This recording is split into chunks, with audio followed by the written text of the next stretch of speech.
ہم وہی کہیں گے جو ہمارا دین ہم کو بتاتا ہے، عمل کرو تو تمہارا بھلا ہے۔ العالمین والصلاة والسلام على سید الانبیاء والمرسلین، اما بعد فاعوذ باللہ من الشیطان الرجیم، بسم اللہ الرحمن الرحیم، ان اللہ وملائکتہ یصلون علی النبی یا ایہا الذین آمنوا صلوا علیہ وسلموا تسلیما، اللہم صل علی سیدنا وشفیعنا وحبیبنا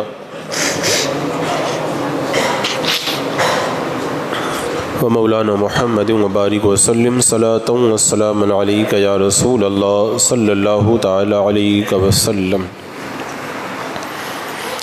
پچھلی آیات میں اس بات کا ذکر ہوا تھا کہ فرعون نے جب حضرت موسیٰ علیہ السلام کو قتل کرنے کا ارادہ کیا تو اللہ تبارک و تعالیٰ نے فرعون ہی کے خاندان سے، اسی کے دربار سے ایک بندہ مومن کو حضرت موسیٰ علیہ السلام کی مدد کے لیے، ان کی حمایت کے لیے کھڑا کر دیا، اور اس مرد مومن نے فرعون کے بھرے دربار میں کھڑے ہو کر کے کلمہ حق ادا کیا اور حضرت موسیٰ علیہ السلام کے قتل کی مخالفت کی۔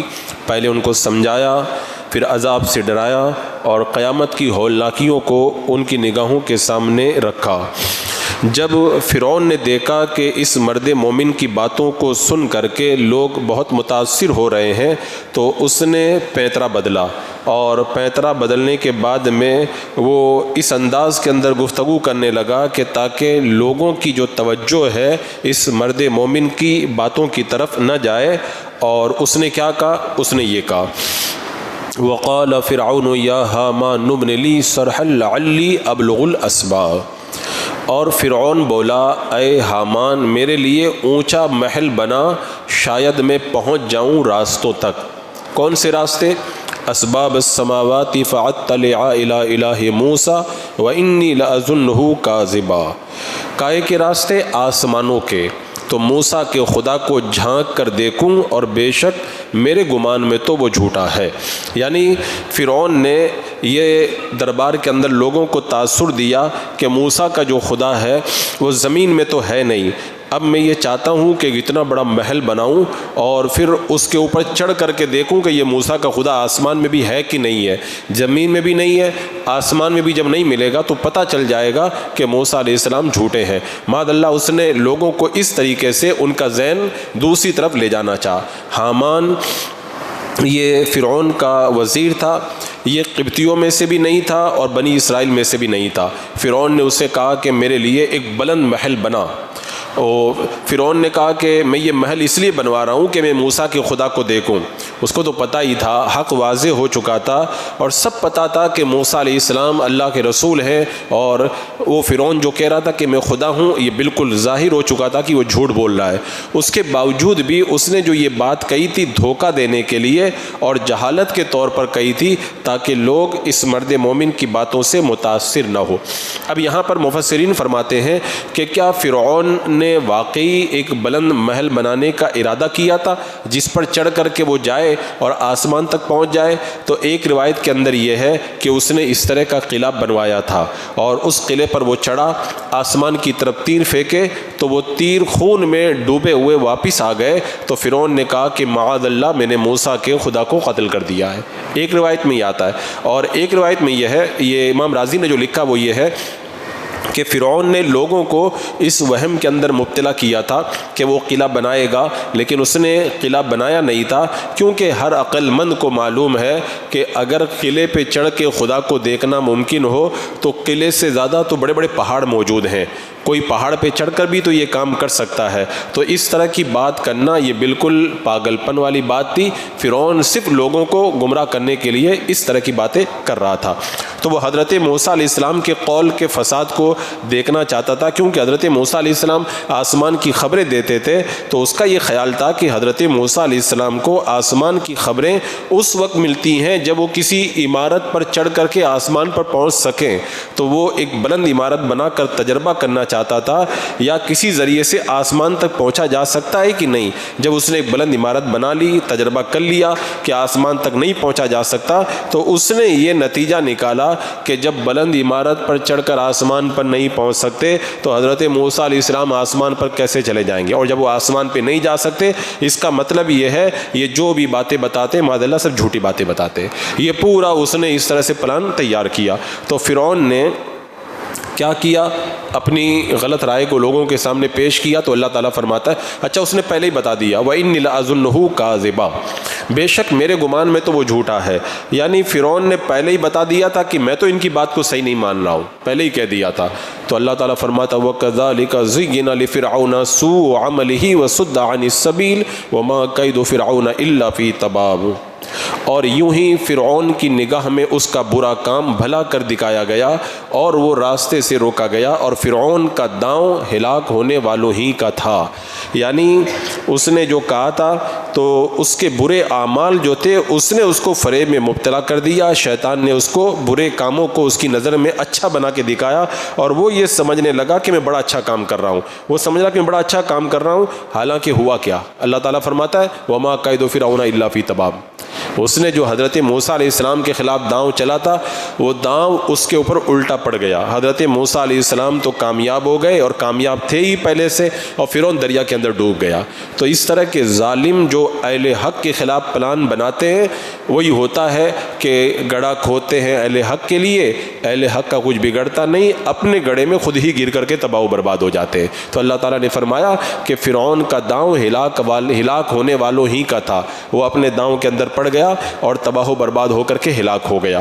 اب اس کے بعد میں جو مرد مومن فرعون کے دربار میں حضرت موسیٰ علیہ السلام کی حمایت میں کھڑا ہوا تھا, اس نے کیا کیا. مرد مومن نے کہا کہ نجات کا راستہ وہ نہیں ہے جو فرعون بتا رہا ہے, نجات کا راستہ وہ ہے جو میں تم کو بتاتا ہوں. وہ راستہ کیا ہے؟ وقال, کیا کہا, وقال الذی آمن یا قوم اتبعونی اہدکم سبیل الرشاد. وہ ایمان والا بولا اے میری قوم میرے پیچھے چلو, میں تمہاری بھلائی کی راہ بتاؤں, میں تمہیں بھلائی کی راہ بتاتا ہوں. یعنی اس سے پہلی آیتوں میں وہ آل فرعون کے اس مرد مومن کی باتیں کو بیان کیا گیا.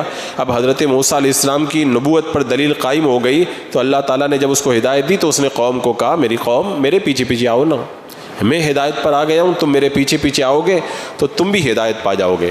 بات اس نے اگر تو چھوٹی سی کہی تھی لیکن بہت بڑی بات تھی.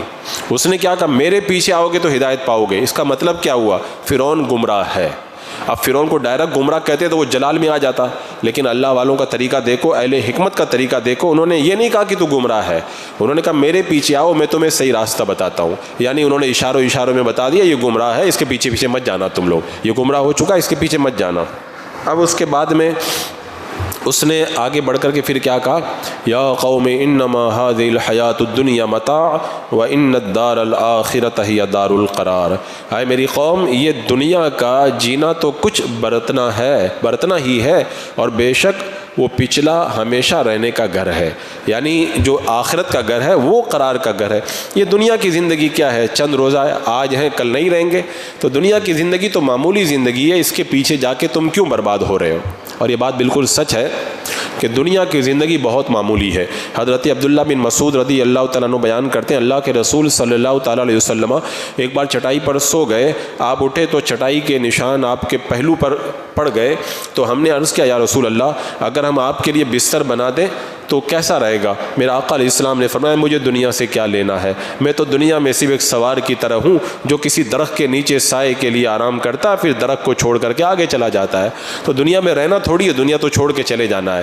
تو اس مرد مومن نے فرعون کے دربار میں کہا دنیا کے پیچھے تم کیوں جا رہے ہو, دنیا چند روزہ ہے. رسول اللہ صلی اللہ علیہ وسلم نے فرمایا تھا کہ اے میرے بیٹے قرآن پڑھنے میں غافل نہ ہو, کیونکہ قرآن دل کو زندہ کرتا ہے, بے حیائی بری باتوں اور بغاوت کو روکتا ہے. اور اے میرے بیٹے موت کو کثرت سے یاد کرو. یعنی حضرت کثیر بن سلیم سے کہا تھا کثرت سے یاد کرو, کیونکہ جب تم قرآن کو زیادہ یاد کرو گے تو دنیا سے بے رغبتی ہو جاؤ گے اور آخرت کے اندر تمہیں رغبت پیدا ہو جائے گی. اور کیونکہ آخرت دار قرار ہے اور دنیا دھوکے کا گھر ہے. تو اس مومن جو آل فرعون میں سے جو مومن تھا اس نے بھی یہی کہا وَإِنَّ الدَّارَ الْآخِرَةَ هِيَ دَارُ الْقَرَارِ. قرار کا گھر تو آخرت کا گھر ہے، دنیا کا گھر قرار کا گھر نہیں ہے۔ ارے بھائی اگر آپ دیکھیں، اگر دنیا اگر ٹھیکری ہو، دنیا اگر ٹھیکری ہو اور آخرت سونا، تب بھی بندہ سمجھ سکتا ہے کہ ٹھیکری تو بالکل ختم ہونے والی ہے، اس کی کوئی حیثیت ہی نہیں، حالانکہ دنیا تو ٹھیکری کی طرح بھی نہیں ہے، بالکل ختم ہو جانے والی ہے، کچھ بھی باقی رہنے والی نہیں ہے۔ تو بڑے اچھے انداز میں انہوں نے سمجھایا، اور پھر اس کے بعد میں کیا کہا، من عمل سیئۃ فلا یجزى الا مثلها ومن عمل صالحا من ذکر او انثى وهو مؤمن فاولئک يدخلون الجنة يرزقون فيها بغیر حساب۔ پہلے تو ایمان لانے کی دعوت دی، اور ایمان کے بعد میں اس مرد مومن نے فرعون کے دربار میں نیک کاموں کی دعوت دیتے ہوئے کیا کہا، جو برا کام کرے تو اسے بدلہ نہ ملے گا مگر اتنا ہی، یعنی برائی کا بدلہ برائی ملے گا، اور جو اچھا کام کرے، مرد ہو چاہے عورت اور مسلمان ہو، تو وہ جنت میں داخل کیے جائیں گے اور وہاں بے گنتی رزق پائیں گے۔ یعنی تم فرعون کے پیچھے جا کے کیوں تباہ و برباد ہو رہے ہو؟ اگر ایمان لاؤ، اچھے کام کرو، برے کاموں سے بچ جاؤ، تو تمہیں اللہ اتنا دے گا کہ تم اس کا حساب بھی نہیں کر سکو گے، اس کا حساب بھی نہیں لگا سکو گے۔ حضرت سعید بن مسیب رضی اللہ تعالیٰ عنہ بیان کرتے ہیں کہ ان کی حضرت ابو ہریرہ رضی اللہ تعالیٰ عنہ سے ملاقات ہوئی، تو حضرت ابو ہریرہ رضی اللہ تعالیٰ عنہ نے کہا کہ میں اللہ سے یہ سوال کرتا ہوں وہ مجھے اور تجھے جنت کے بازار میں جمع کر دے۔ یعنی دیکھیں اس مرد مومن نے جو بتایا تھا نا، آخرت میں اللہ بے حساب دے گا، کتنا بے حساب دے گا اس روایت سے پتہ چلتا ہے۔ کہتے ہیں انہوں نے دعا کی، اللہ مجھے اور تمہیں جنت کے بازار میں جمع کر دے۔ تو حضرت سعید نے کہا کیا جنت میں بازار بھی ہوں گے؟ تو حضرت ابو ہریرہ نے کہا ہاں، مجھے رسول اللہ صلی اللہ علیہ وسلم نے یہ بتایا ہے کہ جنت میں جب جنتی داخل ہوں گے تو ان کے اعمال کے اعتبار سے ان کو فضیلت دی جائے گی، پھر جتنے عرصہ میں دنیا میں جمعہ کا دن آتا ہے، اتنے عرصہ گزرنے کے بعد میں وہ اپنے رب کی زیارت کریں گے، اور ان کے لیے اللہ کا عرش ظاہر کیا جائے گا، اور وہ عرش جنت کے باغات میں سے ایک باغ میں ظاہر ہوگا۔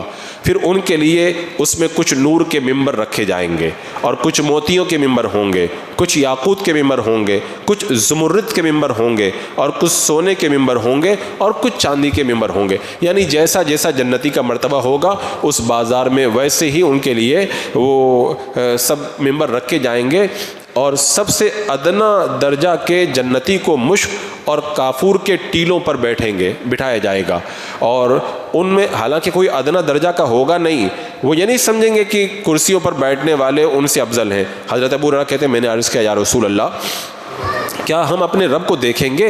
میرے آقا صلی اللہ علیہ وسلم نے فرمایا ہاں۔ کیا تمہیں سورج کو دیکھنے سے یا 14ویں رات میں چاند کو دیکھنے سے تکلیف ہوتی ہے؟ ہم نے کہا نہیں۔ میرے آقا علیہ السلام نے فرمایا اسی طرح تم اپنے رب کے دیکھنے سے کوئی تکلیف نہیں اٹھاؤ گے۔ اس مجلس کے ہر شخص سے اللہ تبارک و تعالیٰ کلام فرمائے گا، بلا حجاب کلام فرمائے گا۔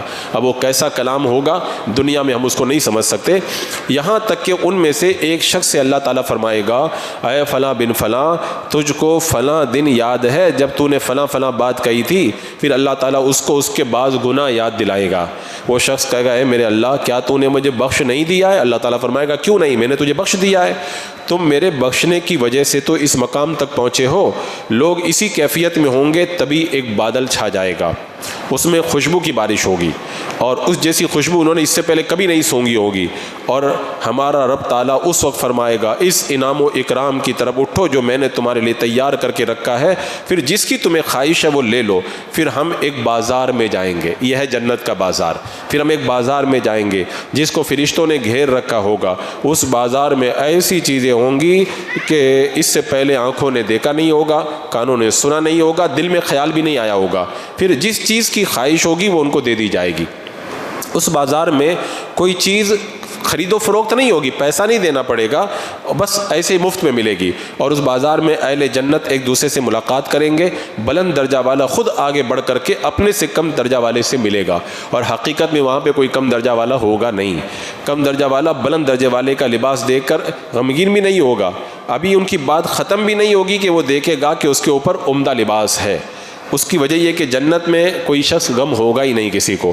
پھر ہم اپنے گھروں کی طرف لوٹ کے جائیں گے، ہماری بیویوں سے ملاقات کریں گے، بیویاں خوش آمدید کہیں گی، مرحبا مرحبا کہیں گی۔ جس وقت آپ یہاں سے گئے تھے بیویاں کہیں گی آپ گئے تھے تو اتنے زیادہ خوبصورت نہیں تھے، واپس آئے تو اور زیادہ خوبصورت ہو گئے ہو۔ تو ہم کہیں گے آج ہم نے اپنے رب کے دربار میں بیٹھنے کا شرف حاصل کیا ہے، اسی وجہ سے ہمارے چہروں کا اجالا اور بھی بڑھ گیا ہے۔ تو اس مرد مومن نے فرعون کے دربار میں یہی بات کہی کہ جو اچھے کام کرے، مرد ہو یا عورت، اگر مسلمان ہو تو وہ جنت میں داخل کیے جائیں گے، وہاں بے گنتی رزق پائیں گے، اللہ تعالیٰ بے حساب عطا فرمائے گا۔ تو اس حدیث پاک سے پتہ چلتا ہے کہ اللہ تعالیٰ ان کو کتنا عطا فرمائے گا، بندہ اس کا تصور بھی نہیں کر سکتا ہے۔ اور اس کے بعد میں اس مرد مومن نے دیکھا میری بات سن کر کے یہ تعجب کر رہے ہیں اور مجھے کفر کی طرف بلانا چاہتے ہیں۔ تو مرد مومن نے کہا وَيَا قَوْمِ مَا لِي أَدْعُوكُمْ إِلَى النَّجَاةِ وَتَدْعُونَنِي إِلَى النَّارِ، اے میری قوم مجھے کیا ہوا، میں تمہیں بلاتا ہوں نجات کی طرف اور تم مجھے بلاتے ہو دوزخ کی طرف، یعنی یہ کیا بات ہوئی، میں تو تمہیں جنت کی دعوت دے رہا ہوں، تم مجھے کفر کی طرف بلا کے جہنم کی دعوت دے رہے ہو۔ اور مرد مومن نے پھر ان کی غلط باتوں کا انکار کیا اور کیا کہا، تدعوننی لأکفر باللہ واشرک بہ ما لیس لی بہ علم وانا ادعوکم الی العزیز الغفار، مجھے اس طرف بلاتے ہو کہ اللہ کا انکار کروں اور ایسے کو اس کا شریک کروں جو میرے علم میں نہیں ہے، اور میں تمہیں اس عزت والے بہت بخشنے والے کی طرف بلاتا ہوں۔ بولے بڑے تعجب کی بات ہے، میں تمہیں خدا کی طرف بلاتا ہوں، تم مجھے کفر کی طرف دعوت دے رہے ہو، یہ تو بڑے تعجب اور افسوس کی بات ہے نا۔ اب اس کے بعد میں اخیر کے اندر بندہ مومن کہتا ہے لا جرم انما تدعوننی الیہ لیس له دعوة فی الدنیا ولا فی الآخرہ وان مردنا الی اللہ وان المسرفین هم اصحاب النار، آپ ہی ثابت ہوا کہ جس کی طرف مجھے بلاتے ہو اسے بلانا کئی کام کا نہیں، دنیا میں نہ آخرت میں، اور یہ کہ ہمارا پھرنا اللہ کی طرف ہے، اور یہ کہ حد سے گزرنے والے ہی دوزخی ہیں۔ یعنی اس مرد مومن نے بتا دیا کہ جب تم آخرت میں جہنمیوں کو دیکھو گے اس وقت تمہیں پتہ چلے گا کہ میں جو کہہ رہا تھا وہ کتنی سچی بات کہہ رہا تھا۔ فَسَتَذْكُرُونَ مَا أَقُولُ لَكُمْ وَأُفَوِّضُ أَمْرِي إِلَى اللَّهِ إِنَّ اللَّهَ بَصِيرٌ بِالْعِبَادِ، تو بہت جلد وہ وقت آتا ہے کہ جو میں تم سے کہہ رہا ہوں اسے یاد کرو گے، یعنی جب عذاب آئے گا نا تب میری باتیں تمہیں یاد آئیں گی، میں تم سے کتنی صحیح صحیح بات کہہ رہا تھا، اور یا جب عذاب دیکھو گے جہنم میں تب تمہیں میری بات یاد آئیں گی۔ اور جب انہوں نے اس کو ہلاک کرنے کے لیے بلانا چاہ اور سزا دینا چاہ، وَأُفَوِّضُ أَمْرِي إِلَى اللَّهِ، اس نے کہا میں اپنا کام اللہ کے سونپ دیتا ہوں، بے شک اللہ بندوں کو دیکھتا ہے، یعنی کہا مجھے کسی کا ڈر نہیں لگتا ہے، اللہ کے سپرد میں اپنا کام کر رہا ہوں، اور بندہ جب اللہ کے سپرد ہو جاتا ہے نا تو اس کے بعد میں پھر بندے کا کوئی کچھ بگاڑ نہیں پاتا ہے۔ اللہ کے سپرد ہو جائے تو کیا ملتا ہے؟ حضرت ابو ہریرہ نے کہا تھا اے یمامی، حضرت زمزم سے کہا تھا اے یمامی، کسی شخص سے یہ ہرگز مت کہنا کہ اللہ کی قسم اللہ تجھے نہیں بخشے گا، اور یہ بھی مت کہنا کہ اللہ تجھے جنت میں داخل نہیں کرے گا۔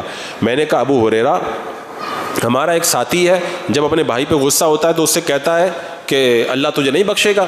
حضرت ابو ہریرہ نے کہا تم مت کہنا، کیونکہ میں نے اللہ کے رسول علیہ السلام کو فرماتے ہوئے سنا ہے بنی اسرائیل میں دو لوگ تھے، ان میں سے ایک بہت عبادت کرتا تھا اور دوسرا گناہ کرتا تھا۔ عبادت میں کوشش کرنے والا اپنے بھائی سے ملامت کرتے ہوئے کہتا تھا کہ تم گناہ کم کیا کرو، وہ کہتا تھا مجھے میرے رب کے حوالے چھوڑ دو، اللہ کے حوالے چھوڑ دو، تو کیا تم میرے نگہبان مقرر کیے گئے؟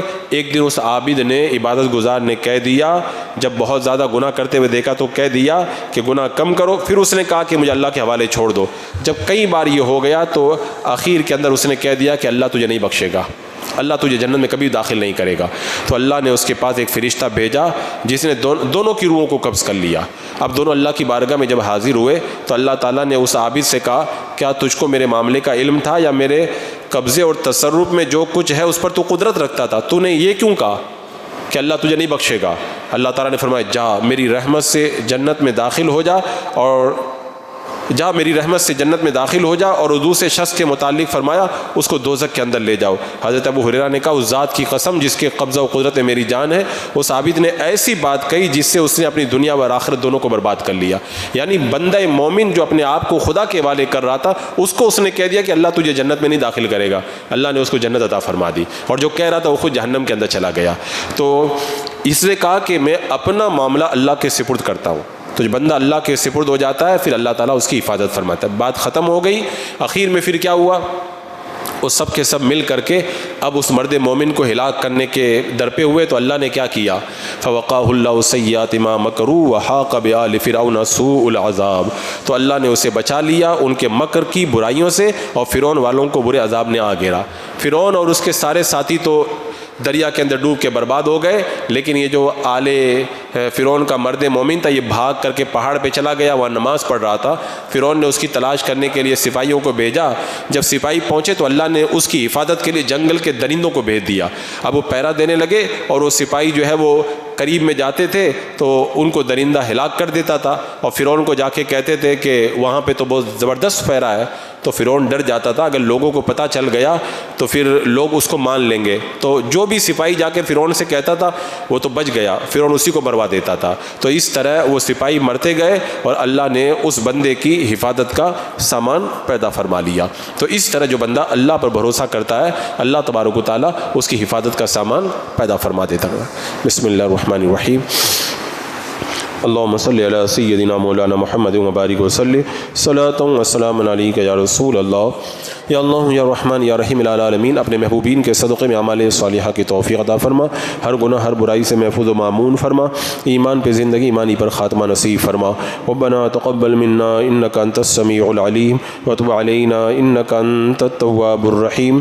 ان اللہ وملائکتہ یصلون علی النبی یا ایھا الذین آمنوا صلوا علیہ وسلموا تسلیما.